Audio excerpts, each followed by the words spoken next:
Meus irmãos, a graça e a paz do nosso Senhor Jesus Cristo.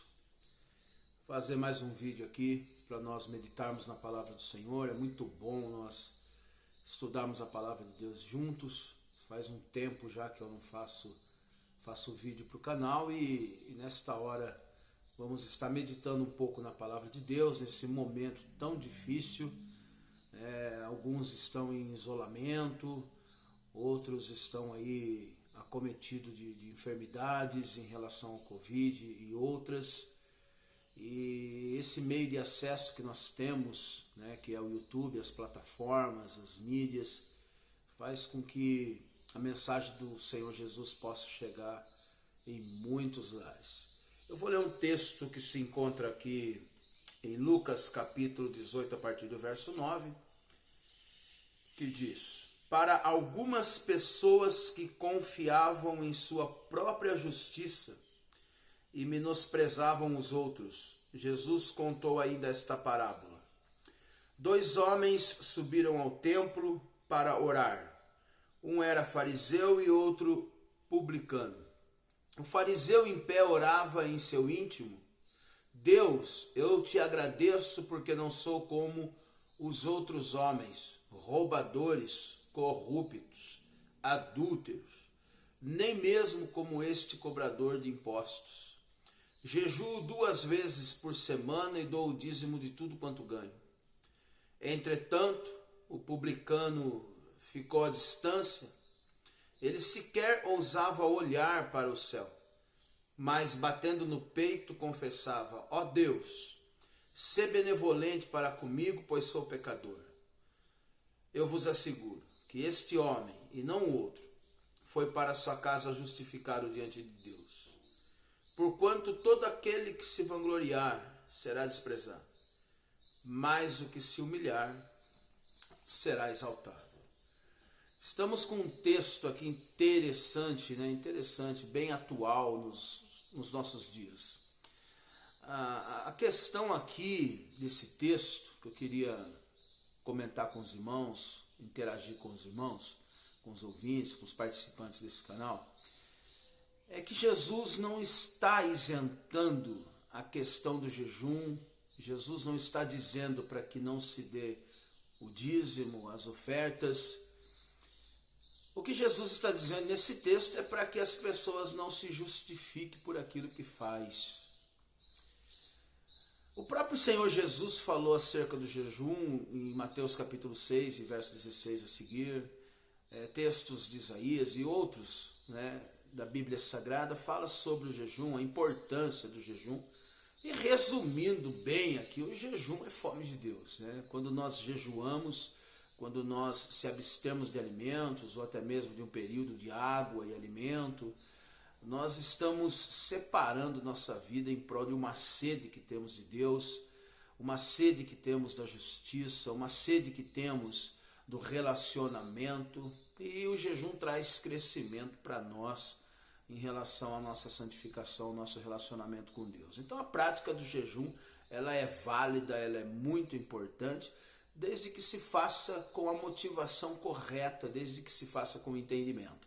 Jejum não é para ser feito como base de troca, jejum não é para ser feito como base aí de negócios com Deus, mas o jejum faz parte da nossa vida de piedade, do nosso relacionamento, da nossa vida com o próprio Senhor. O jejum é uma forma de adorarmos a Deus, é uma forma de nós consagrarmos a nossa vida a Deus, é uma forma de dizermos para Deus que nós estamos nos abstendo daquilo que o nosso corpo necessita, em prol daquilo que o nosso espírito e a nossa alma almeja, que é a presença do nosso Senhor Jesus Cristo. Então jejum é sede e fome de Deus. Quando nós falamos de jejum, nós falamos de um dos princípios que nos leva a um relacionamento mais profundo com o Senhor. A outra questão também, as questões aí dos dízimos, tem muitas e muitas divergências em relação a dízimos, se é bíblico, se não é bíblico, se é contemporâneo, se não é contemporâneo. Bíblico bíblico é porque está escrito na Bíblia. A questão é a aplicação que se faz, a forma como se aplica o dízimo hoje. né? Então hoje se aplica o dízimo muito mais no sentido de escravizar o povo do que levar o povo ao princípio da generosidade. Então nós temos que ter um entendimento, né, do porquê fazemos algumas coisas na igreja, quais as bases que nós temos para que isso seja feito e para que venhamos fazer de forma correta. Esses dois homens aqui, né, tanto o fariseu e o publicano, né, os fariseus nessa época, né, nos dias de Jesus Cristo, quando Jesus estava entre os homens, eles tinham a prática de jejuar de segunda-feira e quinta-feira. A lei mosaica exigia que eles jejuassem uma vez por ano, né, no dia do Yom Kippur. Porém, os fariseus acrescentou muitas coisas aí para que eles viessem aí a se, vamos dizer assim, aparecer como pessoas melhores e mais santas dentro da sociedade. E por isso eles jejuavam de segunda-feira, jejuavam de quinta-feira, e eles diziam ser mais santos, né, separados ou íntegros ou corretos do que os outros. Então no templo, o lugar onde se fazia orações nessa época, o fariseu ele sobe ao templo, ele vai até o templo e a oração dele é pautada nele mesmo. Na verdade, essa parábola é somente uma hora, né? O outro se apresenta. Porque a questão aqui é que ele está orando e se nós fizermos uma boa interpretação do texto, nós vamos perceber que ele está falando em voz alta. E ele está orando fazendo comparações daquilo que ele faz e daquilo que ele não faz. Ele está dizendo que ele jejua, ele está dizendo que ele dizima, e ele está dizendo também algumas coisas que ele não faz. Ele diz que ele não é corrupto, que ele não é adúltero, ele diz que ele não é pecador igual o publicano. E essa conversa que ele está tendo dele para ele mesmo, ele consigo mesmo, falando com ele mesmo, mas para que os outros que estavam ali também viessem a ouvir, é algo interessante para nós analisarmos. Parece que não, mas é muito fácil nós basearmos as nossas vidas dentro daquilo que nós fazemos ou não fazemos. Existe dentro de nós aí um sentimento, né? Isso é do ser humano caído, porque esse sentimento ele não é benigno, mas é o sentimento de que por eu fazer algumas coisas, eu mereço algumas coisas, e por eu não fazer outras coisas que os pecadores aí, entre aspas, fazem, eu também mereço alguns presentes de Deus. Isso é uma questão complexa e tem igrejas inteiras que vivem dessa forma. A base daquilo que faz e daquilo que não faz, levando isso para Deus, para que Deus pudesse então pagar eles por aquilo que eles fazem e por aquilo que eles não fazem. A questão é o porquê que dizimam os fariseus. E é muito claro o texto. Eles dizimam porque eles têm em mente receber em troca aquilo que faz. Por que jejuam os fariseus? Porque eles têm em mente receber aquilo que eles fazem.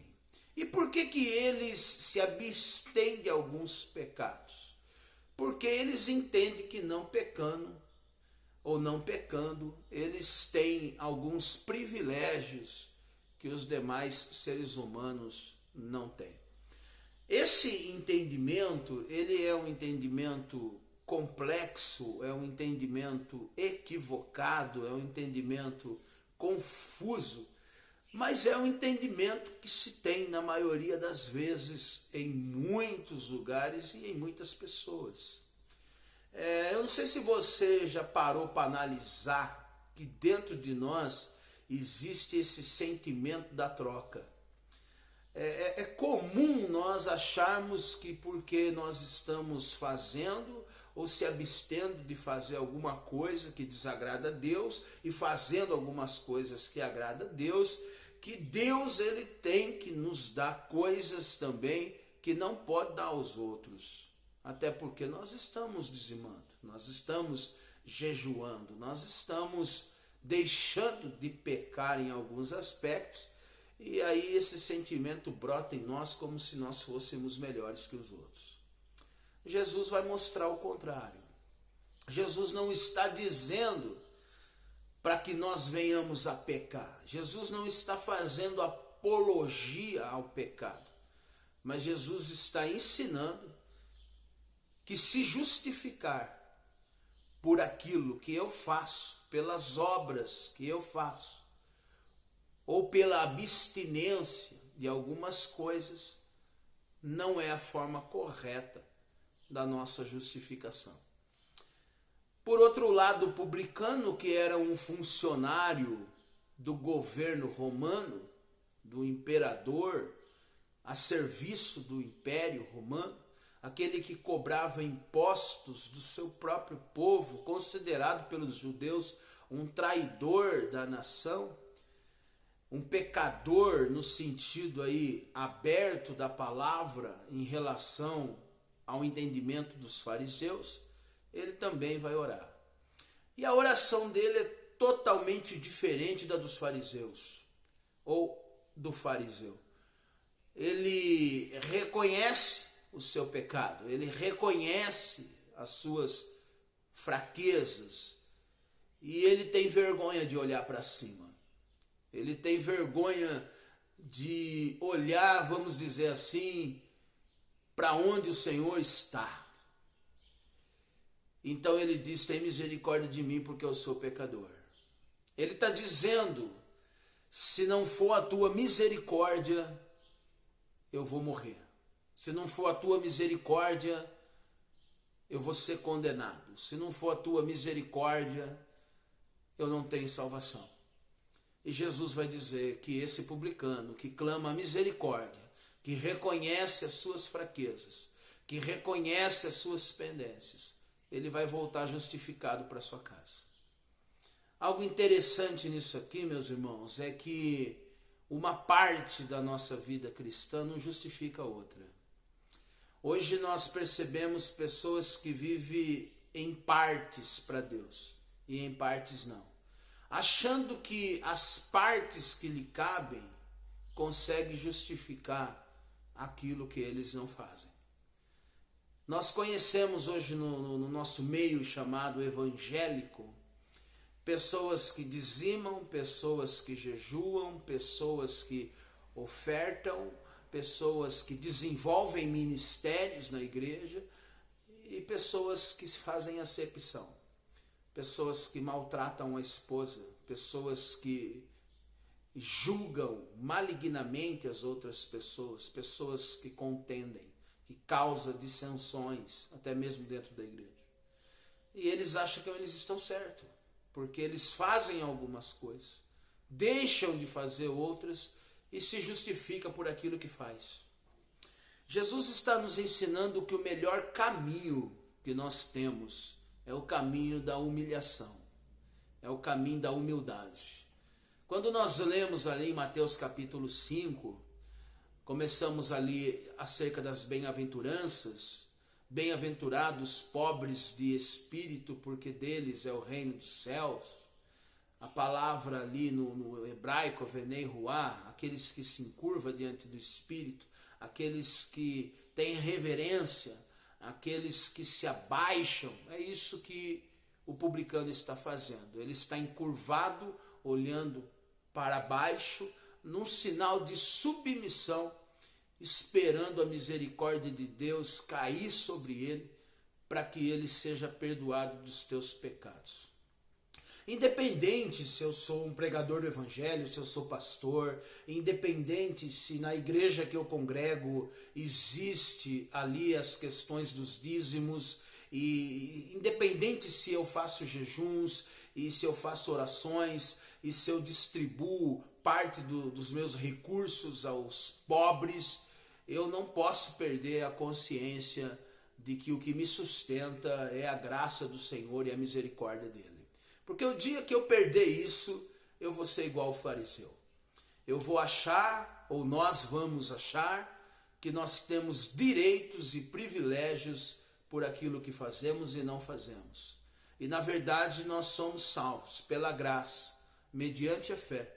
E isso não vem de nós, isso não vem de vós, é dom de Deus para que ninguém se glorie.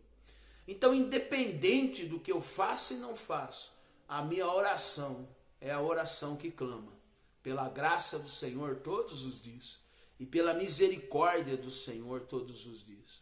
Eu tenho que me encurvar diante da grandeza de Deus porque é ela que me sustenta. E não é porque muitas pessoas fazem algumas coisas que não precisa fazer as outras.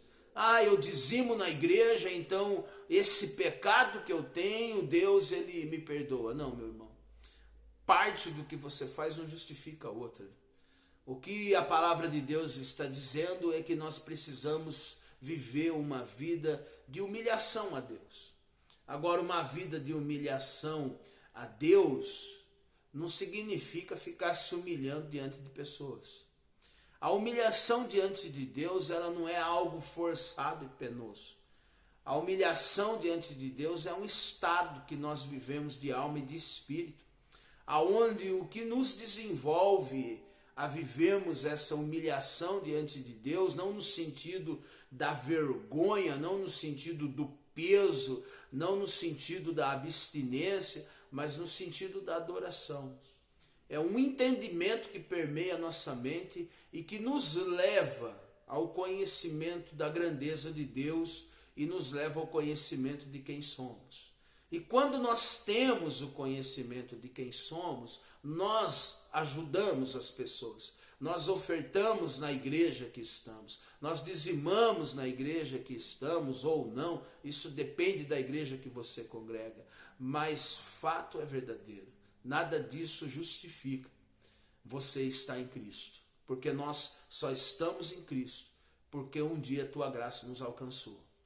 E esse entendimento é que faz com que todos os dias eu dobre o meu joelho ou eu ore um período de tempo dizendo a Deus a sua grandeza, a tua benevolência, a tua sublime presença e gloriosa soberania. E eu entendo isso, então eu me prostro diante dele, por tudo que ele é e por tudo que ele fez, rendendo louvores ao teu nome, engrandecendo a ele, porque o meu entendimento é que sem ele eu nada sou. Mas eu posso ser uma pessoa que tem dinheiro sem Deus, somente dinheiro. Eu posso ser uma pessoa que tenha bens sem Deus, somente bens. Mas eu não posso ter a eternidade em Deus sem Deus. Então o nosso reconhecimento de uma vida saudável cristã não é baseado no que fazemos ou naquilo que nós abstemos de fazer. Nós estamos pautados e nós estamos fundamentados na palavra de Deus. E a palavra de Deus nos revela, em Efésios capítulo 2 e versículo 1, que nós estávamos mortos nos nossos delitos e pecados, mas ele nos vivificou. Efésios capítulo 2 e verso 8 diz: portanto vós sois salvos pela graça, mediante a fé, e isso não vem de vós, é dom de Deus, e não vem das obras, para que ninguém se glorie. Mas nós somos chamados, feitura dele, para as boas obras. Textos como esses nos revela quem éramos e quem somos.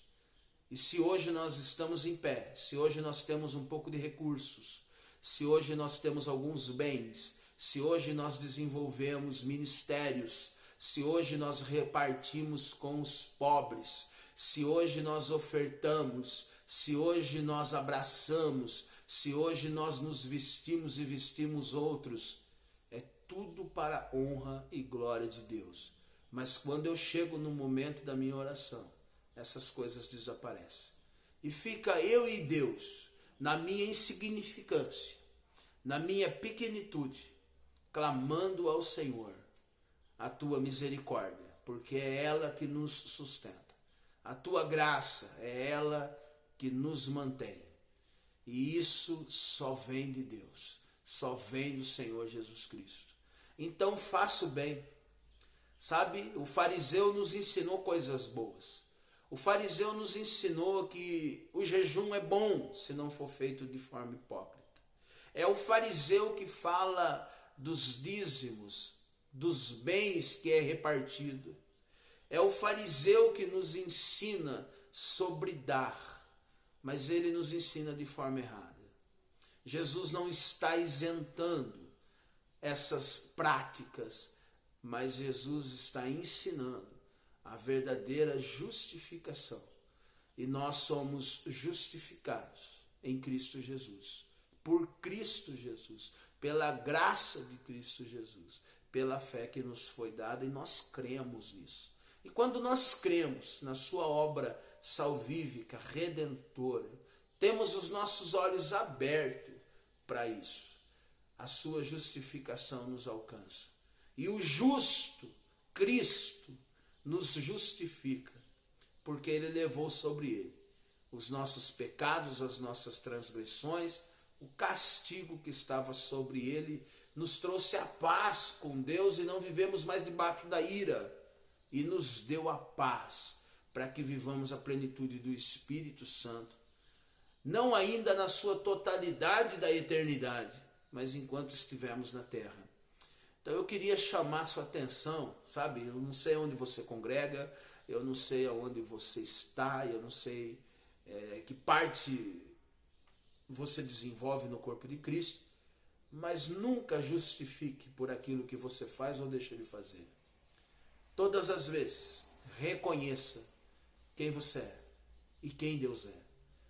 E que esse vídeo nos leve à reflexão para sermos pessoas simples, para nós não julgarmos as outras pessoas, baseando as nossas vidas nas obras, até porque elas nunca foi e nunca vai ser base e fundamento de salvação. Você pode usar elas para o reino de Deus, mas elas não salvam. Você pode abençoar pessoas com os seus bens, mas os teus bens não salvam. Até porque os bens que nós temos, os recursos que nos é dado, a pergunta que temos que fazer é: Senhor, de que forma isso tudo pode cooperar em prol dos meus irmãos e do teu reino, em prol do teu reino e do meu próximo? Que vocês todos aí analisem. Faz um tempo que eu não faço vídeo, espero estar fazendo com mais frequência, e que seja uma palavra de reflexão